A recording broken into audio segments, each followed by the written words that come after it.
लद्दाख की सीमा पर तनावपूर्ण हालात बने हुए हैं। शनिवार को कोर कमांडर लेवल की बातचीत हुई थी। शांति से समाधान निकालने का वादा किया जा रहा था, लेकिन चीन फितरत से बाज आने वालों में से नहीं है। आज फिर चीन का दोहरा चरित्र दुनिया के सामने आ गया है, क्योंकि शांति के जाप के साथ ही चीनी सेना युद्धाभ्यास को अंजाम देकर भारत को उकसाने की हरकतें कर रही है।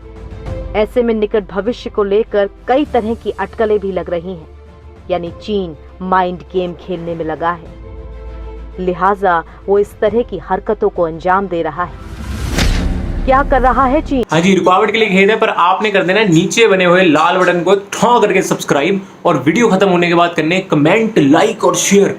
बहुत तेज लगाने ये चीजें, बहुत तेज। चीन की सेना पीपल्स लिबरेशन आर्मी ने भारतीय सीमा के निकट युद्धाभ्यास किया।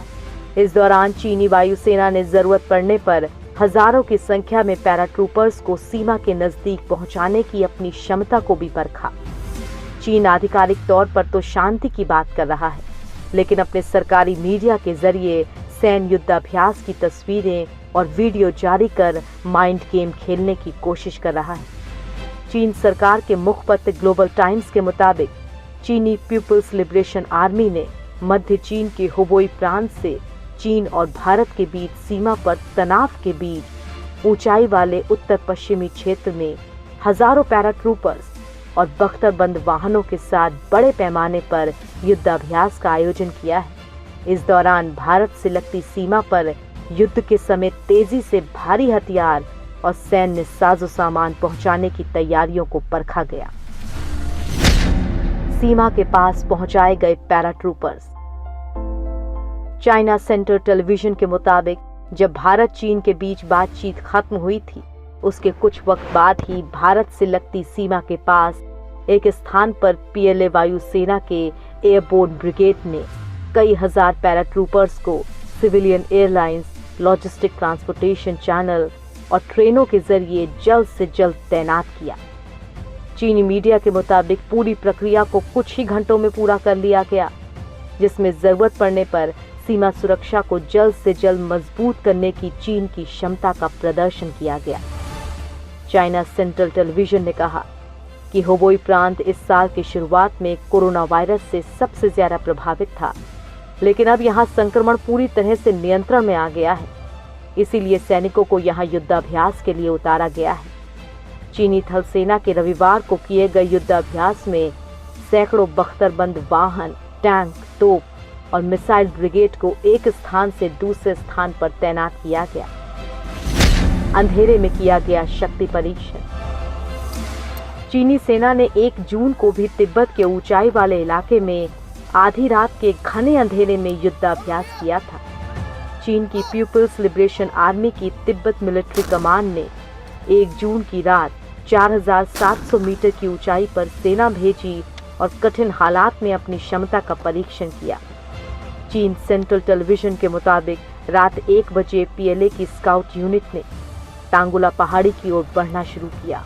मार्च के दौरान गाड़ियों की लाइट्स बंद रहीं और नाइट विजन डिवाइस की मदद ली गई ताकि ड्रोन से बचा जा सके। रास्ते में आने वाली रुकावटों को पार करके ड्रोन की मदद से विस्फोट किए गए। टारगेट के करीब पहुंचकर कॉम्बैट टेस्ट भी किया गया, जिसके लिए स्पाइनर यूनिट को आगे भेजा गया। साथ ही फायर स्ट्राइक टीम ने हल्के हथियारों वाली गाड़ियों को एंटी टैंक रॉकेट से उड़ाया। भारत के साथ माइंड गेम खेल रहा चीन। लद्दाख में भारत चीन के बीच सीमा पर तनाव बना हुआ है, लेकिन भारतीय सेना के पूर्व अध्यक्ष जनरल विक्रम सिंह का मानना है कि चीन के मौजूदा हालात ऐसे नहीं हैं कि वो युद्ध जैसी स्थिति पैदा करे, बल्कि वो एक तीर से 2 निशाने मारने की फिराक में है। अपने घर के अंदर कोरोना वायरस से पैदा हुए हालात के साथ साथ दुनिया भर के निशाने पर खड़ा चीन हिमालय में कोई खतरा नहीं उठाएगा।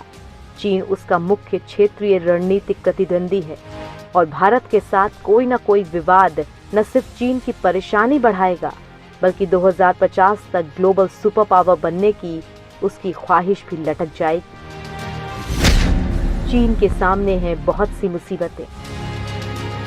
जनरल सिंह का कहना है कि शी जिनपिंग के सामने चीन की सुकुड़ती अर्थव्यवस्था, अमेरिका के साथ खड़ा हुआ ट्रेड विवाद, उत्पादन इकाइयों का बाहर जाना और बेल्ट एंड रोड इनिशिएटिव जैसी चुनौतियां खड़ी हैं। वहीं हांगकांग में विरोध प्रदर्शन, ताइवान का कठोर रुख और कोरोना वायरस को लेकर दुनिया भर में उठ रही जांच की मांग ने उसका सिरदर्द बढ़ा दिया है। दूसरी ओर पाकिस्तान को छोड़कर एशिया के बाकी सभी देशों में चीन के बर्ताव और कोरोना में भूमिका को लेकर उसके खिलाफ माहौल बन चुका है। ऐसे में वो जंग का ख्याल भी दिमाग में नहीं ला सकता। भारत की ताकत का है अंदाजा। चीन को भारत की सेना की ताकत का भी पूरा अंदाजा है। उसने देखा है कि 1962 की जंग के बाद से भारत की सेना और ज्यादा काबिल, जिम्मेदार और रिस्पॉन्सिबल हो चुकी है। दोनों देशों की सेनाएं कई साल से एक साथ आपदा की स्थिति में राहत और बचाव कार्य एक साथ करती हैं और आतंकवाद के खिलाफ ऑपरेशंस में भी साथ काम करती हैं।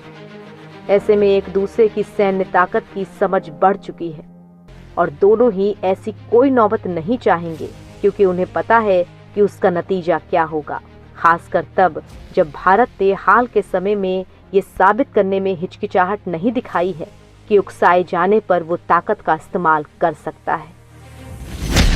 चीन इसलिए कर रहा है ऐसी हरकतें। जनरल बिक्रम सिंह का मानना है कि चीन शायद सीमा पर तनाव की स्थिति के जरिए भारत को संदेश देने की कोशिश कर रहा है। दरअसल भारत भी बाकी दुनिया के साथ कोरोना को लेकर जांच की मांग कर रहा है। साथ ही भारत ने चीन से प्रत्यक्ष विदेशी निवेश को अप्रूव करने की ऑटोमेटिक रूट को ब्लॉक कर दिया है। दूसरी ओर भारत और अमेरिका के बीच संबंध गहराते दिख रहे हैं।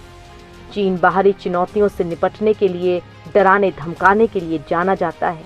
देश के अंदर सरकार की विफलताओं के खिलाफ उठने वाली आवाजों को राष्ट्रवाद की छाया में छिपा दिया जाता है। सीमा पर तनाव पैदा करके वो एक तीर से दो निशाने लगाने की फिराक में है। भारत को नहीं है किसी मदद की दरकार। जनरल सिंह का कहना है कि भारत अपनी जमीन पर इंफ्रास्ट्रक्चर के विकास को लेकर दृढ़ है और फिलहाल विवाद के जल्द सुलझने के आसार कम ही हैं। भारत को कोशिश करनी होगी कि सीमा पर आक्रामकता के हालात पर काबू पाने की सेना की क्षमता बढ़ सके, और अगर ऐसा नहीं होता है तो ऐसे लड़ सके जिससे जंग जीती जा सके। भारत के लिए किसी और बाहरी ताकत से जंग जीतने में मदद मांगना ठीक नहीं होगा। एक उभरती हुई शक्ति के तौर पर भारत को ये काम अपने दम पर करना होगा। हालांकि बेहतर इकोनॉमिक और जियो स्ट्रेटेजिक फायदे के लिए शांतिपूर्ण समझौते फायदेमंद हैं।